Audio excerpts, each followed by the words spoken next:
Oh, how precious. You actually thought the problem was the dating algorithm, or that Cupid just forgot to swipe right on you, didn't you? Truly touching. Look, the truth hurts, but your love life looks like a clearance rack at a dying department store.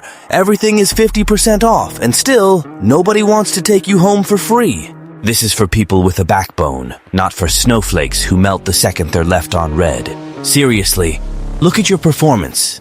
It's worthy of an Oscar for Best Victim. You run, you talk, you explain yourself, and you throw yourself on the ground like a used rug, hoping someone will wipe their feet on you and call it a deep connection. It's hilarious, really. You've made your presence so cheap that it currently has the market value of a pizza flyer in a gutter. And the worst part? After being ignored for the 1,000th time, you blame bad luck. Of course, it's much more comfortable to be a victim of fate than to admit you reek of the desperation of someone who can't survive 10 minutes without a like for validation, while you're wasting your breath trying to prove you're a nice guy, which is usually just code for a man with no personality and no hope. There are people who understand that silence is worth more than your entire inventory of cheesy pickup lines. But here's the danger. Some guy reads about Stoicism and thinks that turning into an ice sculpture with a blank stare on Instagram will fix his existential void. Spoiler alert, it won't. Learning a mysterious look while your soul is still begging for a good morning text is like putting a designer suit on a scarecrow. Underneath, it's still just straw and dust. These 7 laws aren't a playground for your bruised ego. They are meant to pull you out of this pathetic position of begging for attention like a stray dog waiting for scraps from a barbecue. A real man carries the weight of his own value. He doesn't sell himself on a 12-month installment plan of emotional neediness. Stop calling your anxiety intensity and your lack of self-respect romance. It's ridiculous. You want the rarity bonus while keeping the habits of a common, mediocre, and predictable man. You want to seem deep? Great. Start by not being a shallow puddle that evaporates the moment the sun hits it. And to wrap up this spectacle of self-pity, let's exercise what's left of the gray matter you call a brain. If this content reached you, it wasn't a sign from the cosmos to save your tiny soul. It happened because someone with a minimum level of social functionality interacted with it.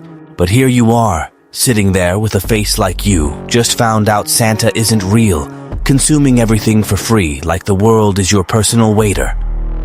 Have a shred of decency, like, subscribe, and leave a comment, even if it's just to pretend you're a functional human being and not just a digital parasite. Now, if you've stopped whining, let's get to what actually matters. If you can handle the punch.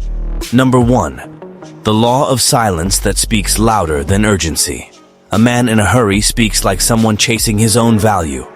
He wants to be understood now, accepted now, noticed now, validated now. Everything about him is urgent, and too much urgency almost always screams scarcity. He thinks he's showing interest, presence, and initiative. No. He's just exhibiting starvation with decent grammar. The right kind of silence does the opposite. It doesn't try to win by volume. It doesn't throw itself on the table like a product on emotional clearance. The man who has learned to contain himself doesn't use words as a PR campaign for his ego. He speaks when he adds value. He stays quiet when he realizes that over-explaining would be a self-demotion. Simple. Except simplicity scares people who were trained to believe that value requires a marketing budget. Think about this carefully. The person who talks too much usually isn't communicating strength. They're trying to prevent rejection. They're trying to avoid misunderstandings, fill the void, and control perception. They want to ensure the other person sees in them what they can't even sustain on their own. And this is where most men get caught. Not by what they say, but by the hurry with which they say it. A strong man isn't in a rush to be read. He understands that impact doesn't come from excess. It comes from precision. One sentence at the right time carries more weight than 20 thrown out in a panic. A silence sustained with a solid core is worth more than an entire speech designed to seem interesting. And yes, that makes people uncomfortable, especially those who learn to use words as an elegant plea for approval. But here's the catch. Many people turn silence into a pose. They stay quiet, not out of containment, but out of calculation. They go mute to seem mysterious, distant, or superior. Another pathetic mistake in better packaging. Because real silence doesn't put on a show. It doesn't need a caption. It doesn't want to be perceived as a technique. It only exists as the consequence of a man who doesn't need to pour himself out to feel like he has weight. Record this. The one who talks too much wants to shorten the distance between themselves and acceptance. The one who stays quiet at the right time already understands that value doesn't chase favorable interpretations. He sustains his presence and lets the noise humiliate itself. And once a man learns this, the next thing he needs to master isn't his speech, it's his impulse. Because silence without self-control is just quiet theater. Number 2, the law of self-control that disarms chaos. Silence impresses. Self-control sustains. Without it, a guy might seem firm for a few minutes, but all it takes is a delay, a provocation, or a calculated coldness from the other side, and boom, he falls apart like flat-pack furniture. The pose remains. The core doesn't. A man without self-control lives in a state of reaction. He responds before he thinks, interprets everything as a threat, turns every tiny oscillation into a personal crisis, and then tries to fix the damage with justifications, irony, or theatrical distance. It's a predictable show, and emotional predictability has never been a sign of strength. It's just anxiety in a suit. Think about this. Self-control isn't about pretending you don't feel anything. That's just a performance for the emotionally stunted, very common among men who think maturity means turning into a marble statue for Instagram. The controlled man feels, notices, and registers. He just doesn't become a hostage to the first impulse that hits him. He doesn't rush to reply. He doesn't rush to defend himself. He doesn't rush to prove he wasn't hurt. Because he doesn't have to. And this is where most get lost. They confuse intensity with truth, and impulse with authenticity. They think it's noble to be transparent, when in practice they're just handing over the entire source code of their own instability. Someone who reacts to everything is easy to read, and a man who is easy to read is easy to move. Just press the right button and he'll dance. Afterward, he'll swear it was passion. It wasn't. It was a lack of internal command.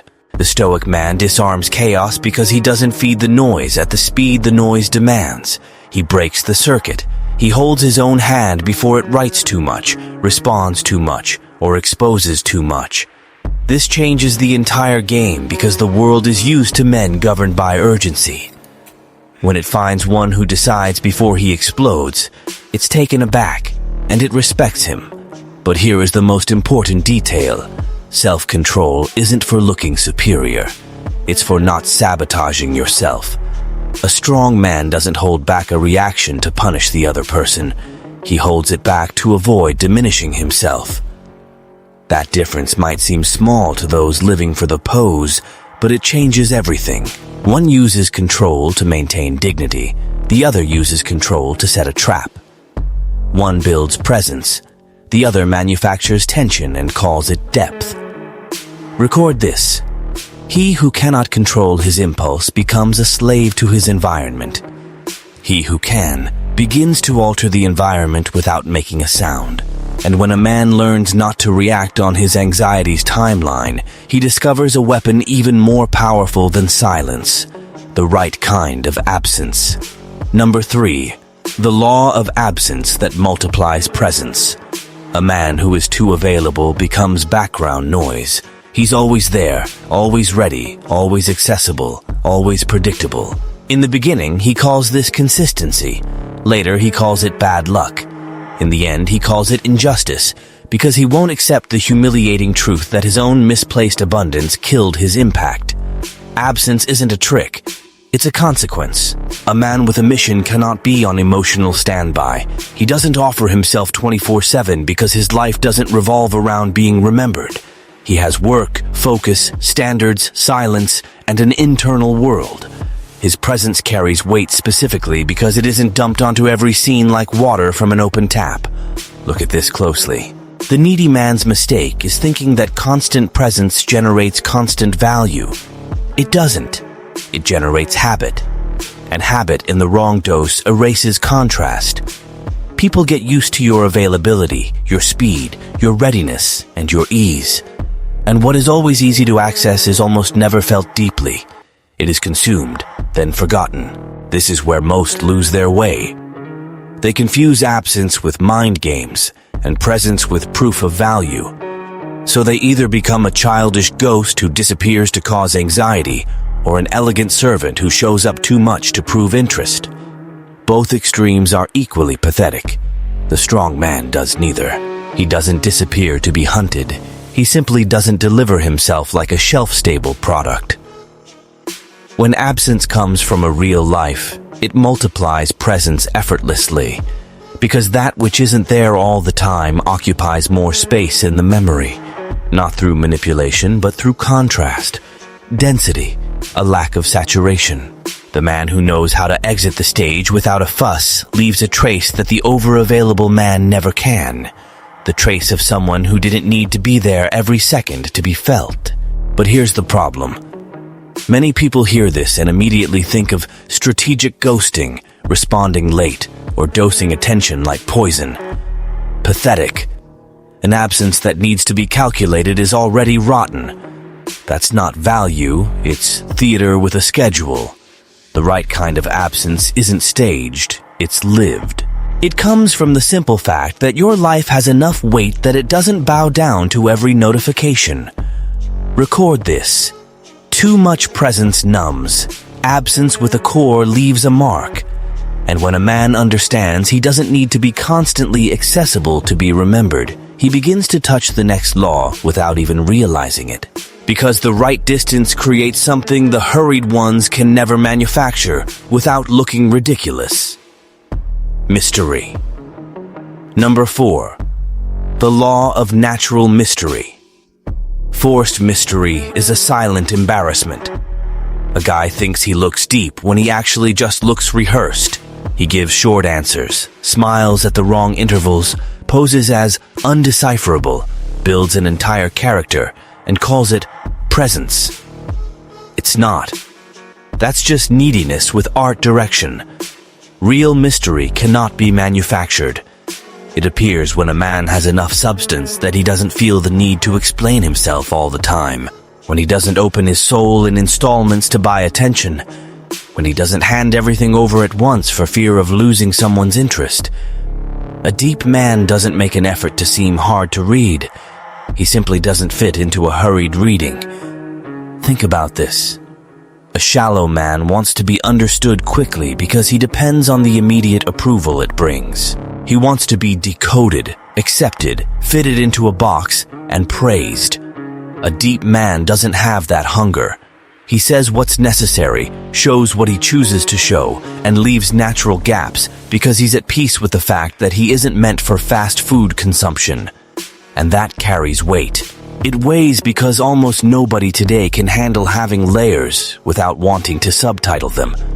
And this is where most get lost. They confuse mystery with theatrical omission. They confuse depth with a pose. They confuse being reserved with being calculating. They create a dark version of themselves as if just looking distant would make them valuable. It doesn't. Distance without content is just distance. Coldness without density is just awkwardness. And a soulless character gets boring fast, no matter how well dressed he is. Natural mystery is born from an internal life, from standards, from well-placed silence, from a man who doesn't treat his intimacy like a flyer. A manufactured persona, however, is born from fear. Fear of seeming common, simple, transparent, or replaceable. So he covers that fear with smoke, pauses, and calculated scarcity. It works for a few minutes. Then the mask starts to feel heavy on his own face. Record this. A strong man doesn't try to look like a riddle. He just stopped offering himself up as a manual. And when that posture is real, one thing changes immediately. His value stops depending on other people's interpretation. Because the next level of Stoic seduction isn't about seeming rare. It's about stopping the fire sale on your soul. Number 5. The law of non-negotiable value. This is where the game levels up. While many men are still worried about seeming interesting, the man who understands value is already too busy to sell himself cheap. That difference, as simple as it seems, separates presence from desperation with almost clinical cruelty. A man with no internal value negotiates everything. He negotiates his time, his peace, his dignity, his boundaries, his silence, and even his own pride, as long as he keeps receiving some crumb of attention to numb the fear of being left behind. He accepts less than, pretends everything is fine, swallows inconsistency, tolerates confusion, and still calls it patience, maturity, or persistence. What a beautiful name for a low self-price. Think about this. Value isn't stage-light self-esteem. It's not repeating strong phrases into a camera with a dramatic soundtrack. Value is knowing what you won't accept, even when you want something badly. It's keeping your standards high when your loneliness is asking for a discount. It's not lowering your bar just because someone beautiful, difficult, or emotionally messy showed up. A man of value doesn't beg someone to stay. He observes the pattern and decides the price of access. And this is where most get lost, because they want to be chosen at any cost. And a man who wants to be chosen at any cost always ends up offering himself far below his own weight. He becomes more available than he should, more patient than he should, more understanding than he should, more tolerant than he should. All of this with that noble air of someone who is fighting for the connection. You're not. You're just terrified of losing the little you received. The Stoic man doesn't negotiate his value out of a fear of being alone. That is the difference.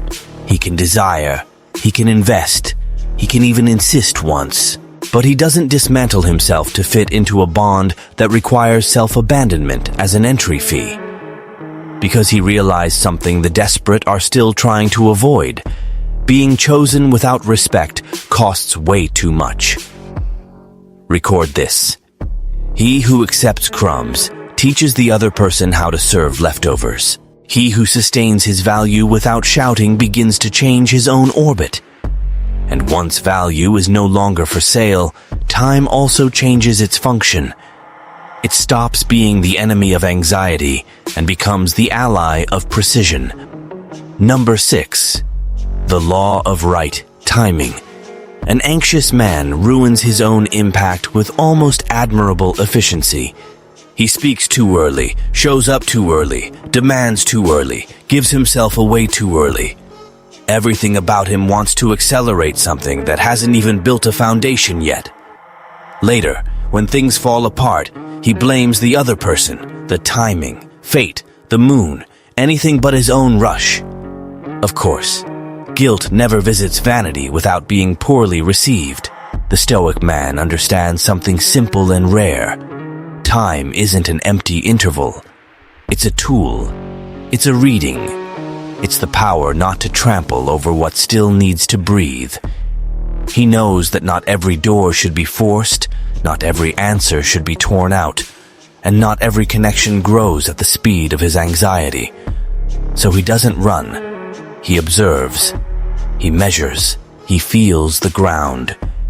He acts when the action carries more weight than the impulse. Look at this closely. Timing isn't calculated coldness. It's the maturity of not invading at the wrong hour. Some men have the right intention but the wrong timing, like a sledgehammer hitting a crystal vase. He wants a label when there is no structure. He wants intimacy when there is no trust. He wants total presence when he hasn't yet built enough value for that not to look like neediness. The intention might be good, the effect is still trash. This is where most lose their way. They think intensity fixes precipitation. It doesn't. It just makes it worse. The reckless man thinks that insisting will compensate for bad timing, that talking more will resolve the discomfort, that squeezing tighter will accelerate clarity. Except clarity under pressure almost always turns into an escape. Nobody likes being pushed into something before they're ready, especially when they realize the push came from the insecurity of someone who can't stand to wait. The precise man is different. He knows when to be quiet, when to enter, when to step back, when to end it. Not because he's playing, but because he's reading. And a good reading saves energy. He doesn't force a presence where there is no space. He doesn't prolong a bond that is already rotted. He doesn't chase definitions to numb his own doubt. He lets time reveal what desperation tries to rip out by force. Record this. An anxious man wants an answer. A precise man wants the truth. And the truth almost never appears at the pace of someone who is emotionally out of breath. When a man learns this, he stops wasting energy trying to convince something that has already shown resistance. And then he arrives at the final law, the most misunderstood of all, selective indifference. Number 7. The law of selective indifference. Indifference has become a fantasy for many weak men. He learns to be cold, dry, and distant, and believes he has transcended. He hasn't transcended anything. He's just become an unpleasant guy with a self-control aesthetic. The problem is he didn't become less vulnerable. He just became harder to tolerate. True selective indifference isn't contempt. It's standard. A strong man doesn't react to everything because he realized that not everything deserves access to his nervous system. Not every message deserves energy. Not every provocation deserves a reply. Not every woman deserves investment. Not every mess deserves a deep analysis, as if it were a sacred riddle. Sometimes it's just noise, and you don't solve noise. You cut it. Think about this. An immature man's mistake is treating indifference as an elegant punishment. He turns cold to provoke guilt. He distances himself to see if the other person notices. He acts like he's over it, when he's actually emotionally dangling on the reaction he hopes to cause. That isn't indifference. That's inverted dependency. He's still a slave. He just changed his way of begging. And this is where most get lost. Because they think that stopping the demonstration is a sign of strength. It's not. Strength is stopping the drain on things that don't build, don't respect, and don't add value. A selective man doesn't put on a scene when he leaves. He doesn't announce the loss. He doesn't dramatize the cut. He just stops feeding what he realized was a waste, and he moves on, without needing to turn distance into a moral manifesto. Selective indifference clears the field. It removes excess. It removes useless insistence. It removes the pathetic habit of trying to convince someone who has already shown, through their actions, that they aren't at the level of your energy. The man who understands this stops arguing with noise, stops negotiating with disorder, and stops investing where there is only attractive confusion. And let's be honest, attractive packaging has always done damage to men with no filters. Record this. Contempt is a wounded ego wanting silent revenge. Selective indifference is emotional intelligence refusing to waste resources. One wants the other person to feel something. The other just doesn't want to carry what weighs them down without deserving the space. When a man reaches this level, Stoic seduction stops being a technique. It becomes a posture, a structure, a way of walking through the world without selling himself, without crawling, and without being contaminated by what used to drag him down. But all of this can rot in the wrong hands. And that is why the closing must be said without softening a single word. Lethal closing. In the end, these 7 laws weren't made to turn common men into silent manipulators with a deep look. They were made to rip the most ridiculous illusion out of your head. The idea that being desired is worth more than being solid. It isn't. It never was. A man who lives to cause an effect on others remains a dependent. He only changed the method. He's still on his knees, only now he's on his knees with good posture, silence, and dark clothes. The problem was never a lack of technique. It was an excess of neediness trying to look like power. It was men calling emotional games a strategy, anxiety intensity, and wounded pride self-control. And that is why so many people learn half a dozen good principles and still rot inside. Because they use everything to control the environment when they should be using it to govern themselves. That is the point. It always has been. Stoic seduction isn't about leaving a trail of confusion. It's about no longer leaving a trail of humiliation within yourself. It's about stopping the running, stopping the begging, stopping the selling, and stopping the reaction like a hostage to attention. The man who understands this doesn't become cruel. He becomes clean, hard to move, hard to bend, hard to use. And that, by itself, scares a lot of people used to cheap, predictable, and emotionally rentable men. So keep this final sentence and don't distort it, because a man without character loves to twist a good tool to justify an old vanity. These laws are not for making someone miss you. They are for making you stop missing yourself every time you try to be accepted. And when that happens, my friend, the whole world notices. Without an announcement, without a speech, without theater. Because real value doesn't enter the room screaming. It enters, it carries its weight, and the rest reorganizes itself.